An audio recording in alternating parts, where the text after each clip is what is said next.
Shut up! Welcome back to Conversations with Carol and Cheryl. Hey, Cheryl. Hey, Carol, how are you? I'm doing well.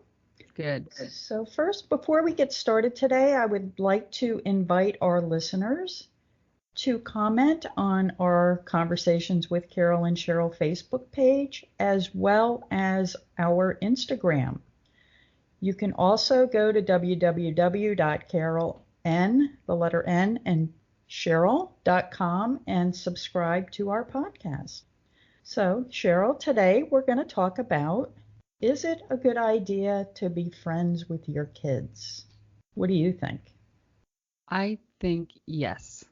And the reason why I think you should be friends with your kids is I don't necessarily think that you should. I think it's a must nowadays, in my opinion. Everything that they see these days is not necessarily a reality. You have social media, everybody is pretending that they're blissfully happy. Everybody is shown in the best light they can be. And I think a parent needs to be around to coach the reality of it. Life's not like that, that kind of stuff. What age are you talking about? Where do you stop parenting and become friends? How does that work for you? I think almost like I would say in grade school because there's some kids that are way, beyond the norm. They're so advanced sexually, verbally. So I think you have to be there to let them open up to you so you know which one of their friends is the one that's talking sexually or, too advanced for their age, which one is boy crazy, which one is emo and, looking to adjust their mood to do some kind of substance. You have to know their friends, especially in elementary school, actually, because they're going to go into middle school with those friends. So you want to follow the progression because middle school is a big step. That's when like kids kind of decide whether they're going to stay on the straight and narrow or they're going to, kind of become that wild child. So I think all along, and I think girls cannot be vulnerable. They have to definitely be in the know about everything. I remember when my daughter was, I guess, seventh grade, eighth grade, she was watching Jersey Shore. They were all watching it. And I was just like, wow, look at that. Like, look at what they're doing. That's just crazy. I mean, you can get so many sexually transmitted diseases, just kind of like throwing out the reality of it and also sticking up for them at the same time. I remember they would go to like the MTV Awards show and they would just degrade these kids. They'd pay them to do this, fuel them with alcohol, and then they would degrade them on these award shows. I remember one time they said, well, we don't want to ever get in a jacuzzi with them. Who knows what we'll get. Mm-hmm. So it was like they're using them, fueling them with money and alcohol, and they could be possibly ruining their reputations for the rest of their lives. So I just think you have to be there to show that side of it, the real side of it, because they are going to watch it. And you can't be policing your kids 24 hours. And you don't want to because they have to see what's out there so that they're not shell-shocked later on. What do you think? Well, I was giving this a lot of thought, and I think there are different stages in the child's development. So I'm going to break it down. So when you have an infant, I think it's really important for them to hear your voice a lot. So sing to them, read to them, talk to them like they're little people, because Yes, they are little people. I agree. And their brains are developing and they're learning language. So it's really important for them to hear your voice often. Then in elementary school, I think that's when you're parenting the most, what I would call parenting, where you're setting up structure, you're setting up discipline, you're setting up boundaries, what's okay, what's not okay, getting kids into a routine, basics of life, eating 3 meals a day, getting into a sleep habit. But in elementary school, that's when you're really developing a relationship with your kid, or this is what I did. So, like at bedtime, that's when I would ask them. I know a lot of families do this at the dinner table, but at bedtime, I would ask them, how was your day? What happened today at daycare? And I would share my day. And I would not talk to them like they're little kids. I would talk to them like they're little people. because they are little people. They're their own person. I would not talk to them like they're little versions of me. They are their own person with their own personality and their own perception. So I think at that stage, it's really important to be a good listener and set up the trust and set up a regular routine of communicating, because you're not discussing any world drama or craziness. You're just establishing an open communication. So I wouldn't necessarily call it a friendship. It's more coming up with a network of communication, a regular routine of communication. That way, when they get into middle school and high school, they trust you to come and talk to you. They don't know how to navigate certain waters. I'll give you an example. Right out of sixth grade, they're in seventh grade, and they're experimenting with sex on the bus, the school bus. So that's something I want my kids to come home and tell me about. Not that I want to hear it or I even know what to do with that information, because I don't, but I want to have an open line of communication so that they feel comfortable talking to me. Then in high school, I felt like my work was done. They were not listening to me anymore. They thought I was dumb. They were not open to my input. Everything had to be downloaded into them before high school. Then in college, they come around again and they start talking to you and opening up. The other mistake that I made, and I kind of learned this along the way, is I would start advising them like I was the old wise one. And they didn't want to hear it. They don't want to hear my wisdom. So I didn't want my relationship with them to be where I'm constantly advising them. And I would tell them that. I don't want my relationship to be I'm the nag and you're the one that defies me. Can we find a way for me to tell you what needs to be done, you do it, and then we move on? I wanted it to be more informal, like an adult relationship, where you have give and take, there's respect, you don't talk over me, you don't call me names. I think in elementary school set up that expectation. So you are in a parenting role, you are an authority, you're setting the tone. Whereas later, once all of that's established, then it's more of an adult to an adult. And at some point it does cross from parent to adult. And I think every parent has to pick that threshold of when that's going to be. And for me, I did it, I don't know why, but I just decided when my kids turn 18, they're adults, they're kind of on their own, have to make their own choices, live their own life. And then if they want to come to me and talk to me about it, that's fine. But it's not really up to me to tell them what to do or how to be. Does that make sense? I agree with you with the elementary school age. I did the same thing. I talked to them like little adults all the time, talking with them, showing interest in them. You said that you didn't necessarily know what to do or say with that information, but you had to have information that you had to react to. So I'm sure you had to talk about uncomfortable things and you navigated through it. I did a lot of my talking in the car. We would go for drives all the time. And I I hope there's moms out there like me. We did not have structure. I'm not a structured person. I think that I couldn't live like that. Thought of, people going, I'm home every night by 7, so my kid has to be in bed at 8. I would shoot myself if I lived that life. I can't do that. So I didn't have my kids do it. We would get up from watching a movie and let's go drive. 9:30 at night. Let's go for a drive. Like my son will come downstairs or, it'll be like 12 or 11. Let's go to Wawa. Let's go. Put some music on in the car, cruise to Wawa, cruise around for a little while longer. So we didn't have structure. I didn't want to nag either, but I would just do, and you kind of influenced me because you are very common sense oriented. And so I would just take the common sense approach. I'm like, there's a reason you have a mom. There's a reason that I'm telling you stuff because I have gone through it. So based off my experience, I'm telling you what you should probably do or not do. And I don't know if you've noticed this. Every kid in your child's life reminds you of the friends you had. Like, oh my God, there's Susie. She was my Debbie. You know Mhm. what I mean? It's Mhm. almost like history just keeps repeating itself. You have the little one that's like way ahead of her time. You have the little guy that's so damn funny. But yeah, I agree very much with what you're saying. Although my kids are 23 and 19, and I guess honestly, I kind of still treat them like kids. I didn't do the approach you did. You're 18 now. You're pretty much on your own. I probably still baby them a little bit.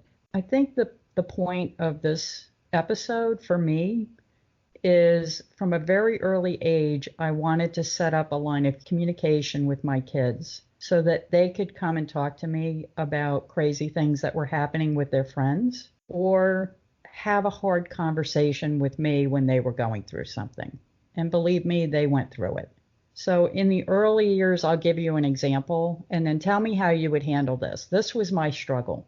One day, Mary came home, and this was in sixth grade, and she said that one of her girlfriends gave one of Timmy's friends a blowjob on the school bus.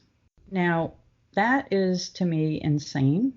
Right. I'm blown away by that information. I didn't know what to do with the information, but I was so glad that she came and talked to me about it. I said to her, "Okay, so what happened next?" And she said, "Well, Timmy's friend told Timmy about it." I'm like, "Okay. And then what happened?" "Well, then Timmy told another friend. And then that friend told another friend." And I'm like, "Okay, now you see how boys are. They just are going to blab and tell their friends everything. So how do you think your girlfriend feels?" And she's like, "Yeah, I mean," she goes, "I was so mad because he didn't even like her. And I'm screaming at him, 'You don't even like her.'" And he's like, "So?" I'm like, "Okay." Life lesson. You see how boys act. It was like the greatest life lesson. So I would just welcome them to come home and tell me these stories so that we could get the life lesson out of it. Now, the struggle for me was, okay, now do I call these two parents and say, "Your kids are having sexual interactions on the school bus"? Like, I really didn't want to do that. I want to call even though I've known these people, these little kids, since the day they were born. I didn't. I didn't call the moms. You know why? Because I wanted my kids to trust me. Because if I called those moms and then those moms would correct their kids and then their kids would tell my kids, "Your mom told on us." So that's where I had a real struggle with, okay, my kids have an open line of communication with me. We can have the hard conversations. But what do I do with that information? My rule for me and my rule for the kids, I said, unless it's life or death, like if your friends tell you a secret, you keep that secret. That's friendship 101. Don't tell me.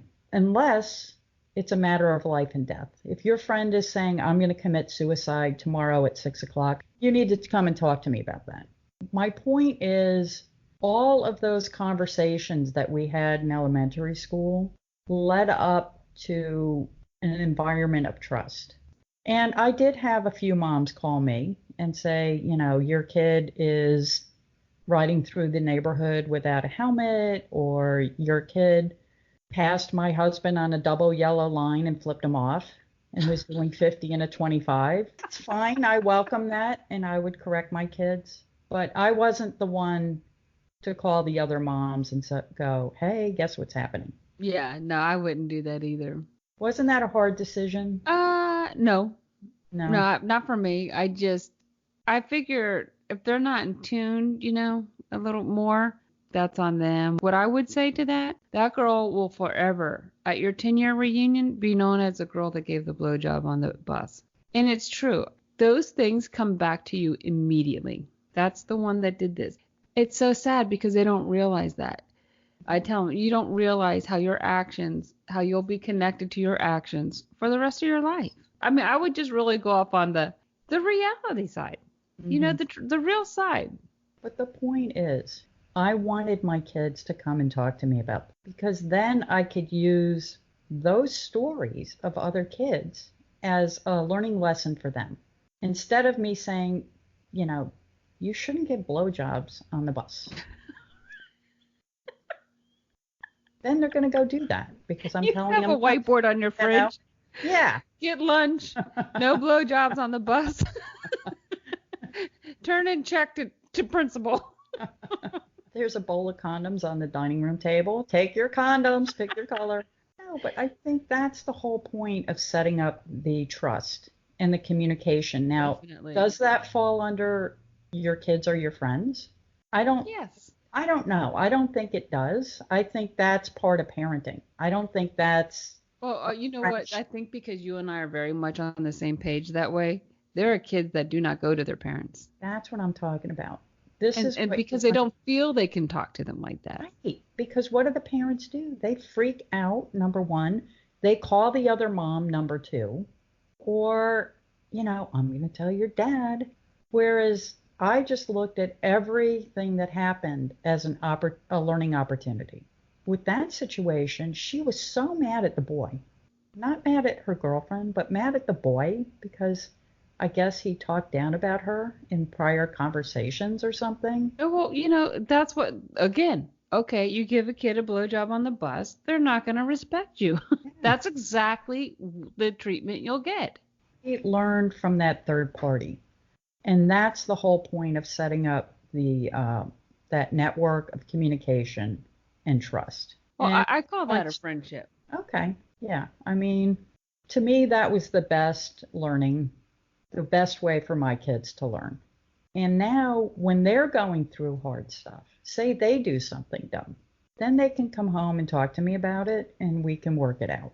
But then later, like where our kids are now, mine's 19 and 21, same as you, it is more of a friendship.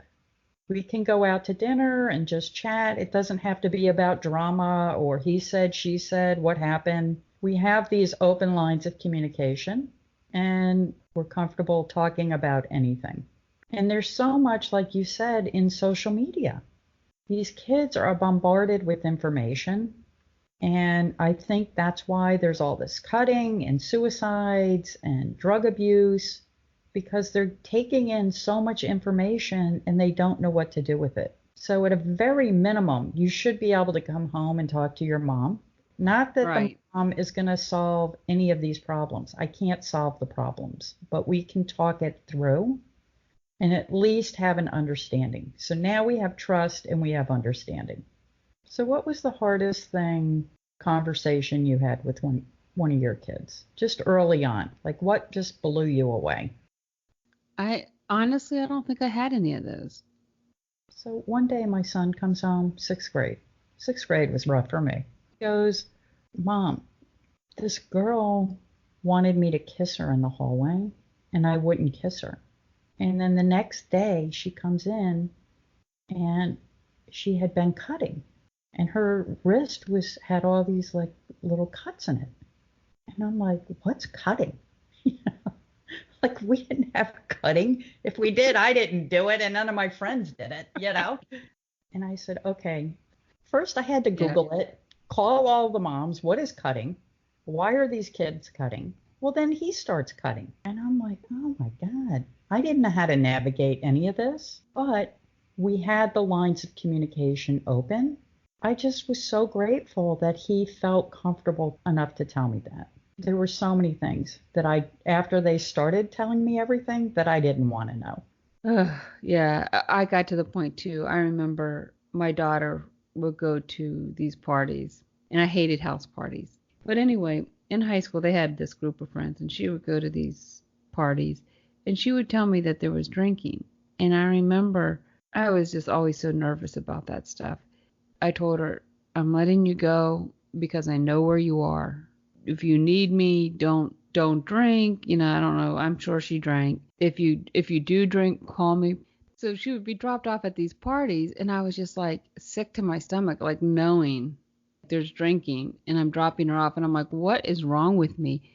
But I grew up with friends. We would go out and I remember one time we all thought we had told the other parent to pick us up. We're a good ways away. It was like a little underage club, 13 to 18. And there was one girl, we're like, well, can your parents pick us up? No, no, I can't call them. I can't call them. I can't. I can't. She was like petrified. She Yeah. was like petrified. I'm like, you mean You can't call your parents. No, they tell me not to call them after a certain hour. I was never worried. I always had my a Hmm. level head because I wasn't freaked out because I'm in a situation. I'm like, oh, yeah, I can call my mom. I can call my dad. And I had a sister that was 11 years older, and she was always like, you can always call me. So it made you remain level headed. You weren't freaked out, and you knew you were never stuck. I just think you have to be there. And this is funny. When my daughter went to go get her license at the courthouse, they changed it. So you go in, you watch these films, a cop comes and talks to you, you shake the judge's hand at the end, and she hands you your license.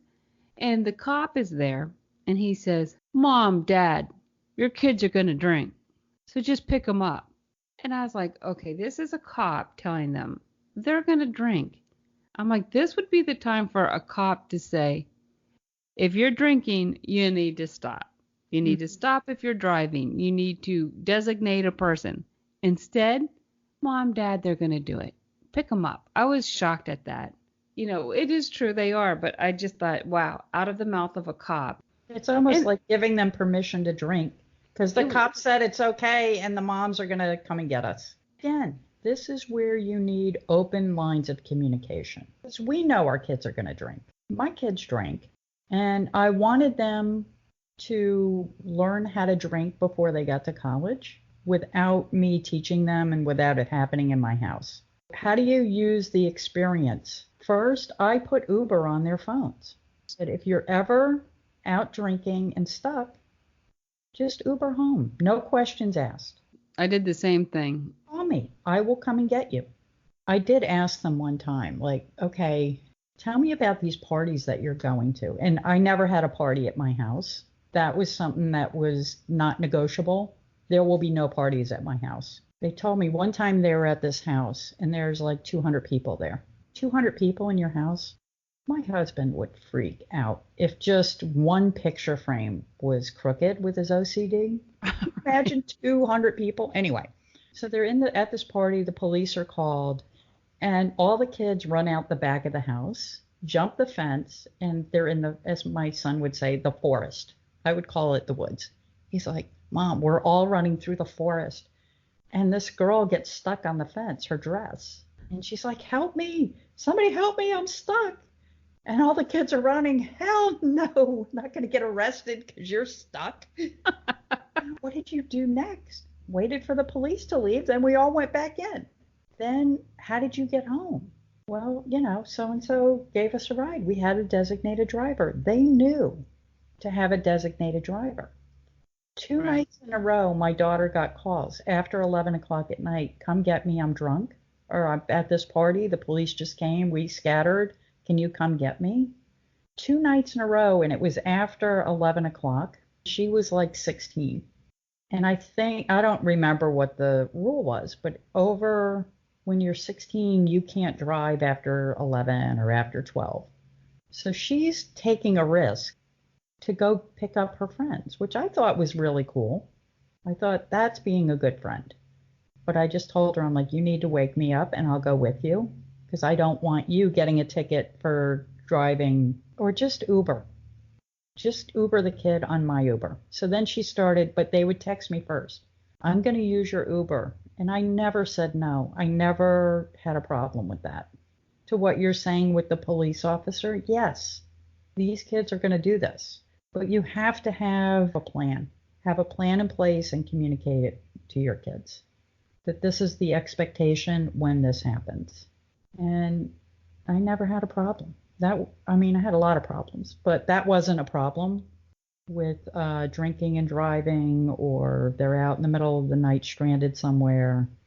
But we always used other people's stories as a learning lesson of this is what you do or this is what you don't do. And sometimes some of these kids ended up at my house. She would bring them to my house because their kids were so drunk they couldn't go home.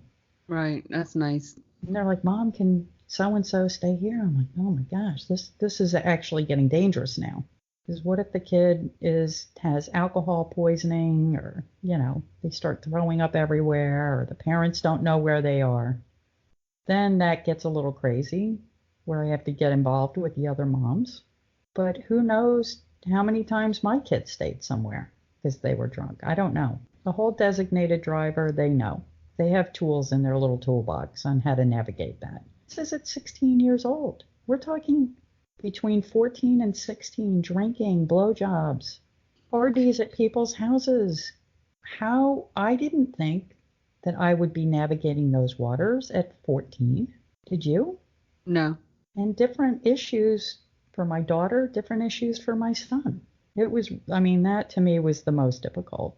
Trying to figure out, okay, now they've told me, what do I do with this? And how do I make it into a lesson and not sound too preachy and not freak out? Just make it as part of the workflow or part of the everyday. This is part of our routine where we talk about stuff. You do. You have to tell them the reality of it. What you see is not necessarily how it is. It starts with very basic conversations. How was your day? Tell me about your friends. What happened at daycare today? What was the funnest thing? And it can be a 5-minute conversation, but it's a routine that you do every day so that it just becomes a habit and normal. But a lot of parents don't do it. They don't want to have the hard conversations. They don't want to talk about blowjobs on the bus and drinking and driving and put a bowl of condoms out on the dining room table. They just don't do it. Right. And they think because if I don't have this discussion with my kid, they'll never get pregnant. And those are the ones that get pregnant. It's really a lot with the girls. They cannot be naive. They Right. cannot. But one thing that I tried to teach my daughter was girl power. You include your girlfriends. If you see a girl being hurt by a boy, call the boy out on it. Be a leader. You have superpowers. Learn how to use them and try and be a good girlfriend. Don't be backstabbing and putting notes in their backpack. And, it all starts in first grade or kindergarten. Set the tone. Have the communication. Let them know what's right and wrong. And then when the hard stuff comes, and it will come, then you're ready for it. It's not foreign. The hardest thing about a hard conversation in the beginning is not having this huge reaction on your face when you start talking. The floodlighting. Oh my God. Or the bumper lanes. Well, the other thing that I think is really important, and I think this has stopped kind of with our generation, but I really enjoy talking to other people's kids and not getting into these heavy topics, but just letting them know that I'm here. I'm not your mom, but I'm here for you. If you ever need somebody to talk to, you're in a struggle. And I try to set up those relationships with my kids' friends. But the close friends, they always felt comfortable being in my home and open to talking to me. And I'm not going to say we ever got into anything deep. I never did with their friends. But my home was a place they could come and feel comfortable. That's nice. Okay, Cheryl. So we're almost out of time. So what would you say is your number one takeaway from this conversation? You have to let them know the reality. It is not what it appears. Bottom line. I think that covers all of it. But you? For me, I think the number one takeaway is open those lines of communication early in their childhood so that it's just natural to have a conversation. And we focused a lot on the drama and the negativity, but there is a lot of good things and positive things that happen that they want to share with you. And you want to share that enthusiasm as well on the good things. I agree. All right, Cheryl. Well, this has been really great. I appreciate you thinking of this topic. This was yours. I want to invite our listeners to comment on what they think. Should you be your kid's friend? Should you have open conversations on hard topics? Please comment on our social media, Facebook, Conversations with Carol and Cheryl, and our Instagram. All right. Thanks, Cheryl. Thank you. Bye-bye.